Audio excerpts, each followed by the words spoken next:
You hear these words thrown around all the time, right? Inflation, interest rates, GDP. It all sounds so complicated. But what if I told you it's not as scary as it seems? We're going to cut through all that noise and figure out what the economy actually is and how this whole thing really works. So let's start with the big one. What even is the economy? I mean, it feels like this huge, intimidating thing. But honestly, the whole concept, everything from you buying a coffee to massive international trade deals, it all comes down to one single, really simple idea. And here it is, scarcity. That's it. It's the core of everything. Think about it. We all want a million things, right? But the world only has so much stuff, so much time, so many resources. And that fundamental tension, that's what forces us to make choices. What to buy, what to build, what to do. And economics? Well, it's really just the study of how we all make those choices. Okay, so if economics is about choices, how do we study them? Well, economists basically have two different ways of looking at the world, kind of like two different lenses on a camera. And you really need to know which lens you're looking through to make sense of it all. Because it really is all about perspective. Are you zooming in on one tiny detail, or are you zooming out to see the whole landscape? So on one hand, you've got microeconomics. Just like it sounds, micro means small. It's all about the individual trees in the forest. It asks questions like, why did you choose that specific coffee this morning? Or how does Apple decide the price of a new iPhone?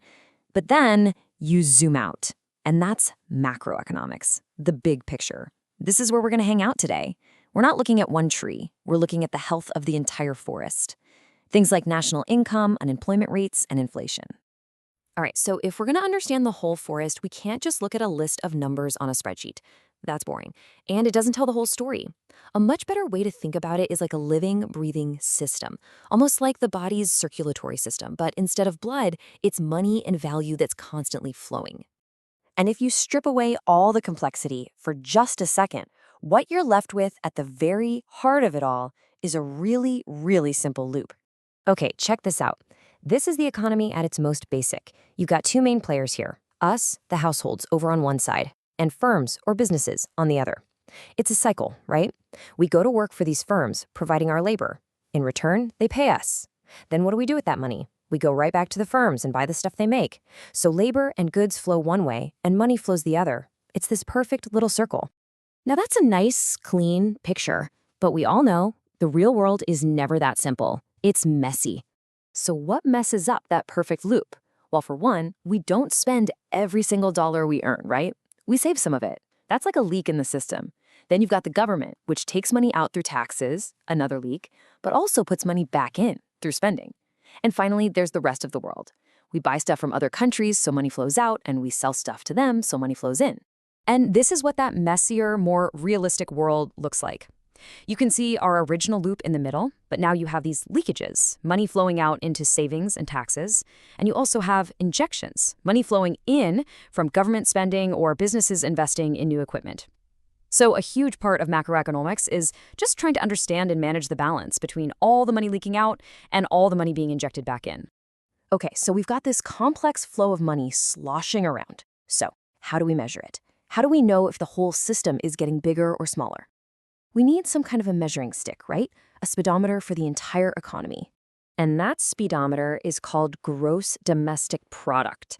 You've definitely heard of it, GDP. This is the big one. It's the headline number you always see on the news. Whenever a reporter says the economy grew by 2% last quarter, what they're really saying is GDP went up by 2%. And this right here is how they calculate it. Yeah, I know, it looks like scary algebra, but I promise it's not. It's actually super simple. It's just adding up 4 different piles of money. Let's run through it. C is for consumption. That's us, all the money we spend on food, clothes, movie tickets, you name it. I is investment. This is money that businesses spend on things like new buildings or new technology. G is easy. It's government spending. And that last bit, X minus M, is just net exports. So everything we sell to other countries, exports, minus everything we buy from them, imports. You add those 4 things up, and bam, you've got GDP. Just real quick, you might also hear about a cousin of GDP called GNP. The difference is subtle but important. GDP is about where something is made. So a car made in a Toyota factory in the US counts towards US GDP. GNP is about who made it. So the profits from that same US Toyota factory count towards Japan's GNP. For the most part, though, everyone focuses on GDP these days. So there you have it. GDP is king. It's our main tool for measuring the economy. But, and this is a big but, does a bigger number automatically mean things are better? Does a rising GDP tell the whole story about how well a country is actually doing? I mean, the standard line is that, yeah, a growing GDP is a good thing. It means more stuff is being made, more people have jobs, prosperity, right? And look, there's some truth to that. But relying only on GDP can be a huge mistake. Think of it this way. GDP is great at measuring the size of the economic pie. It tells you if the pie is getting bigger or smaller. What it doesn't tell you is how the pie was baked, what ingredients were used, or, and this is a big one, how the slices are being divided up. I mean, the blind spots are massive. Get this, a natural disaster or an oil spill can actually make GDP go up because of all the money spent on rebuilding and cleanup. Crazy, right?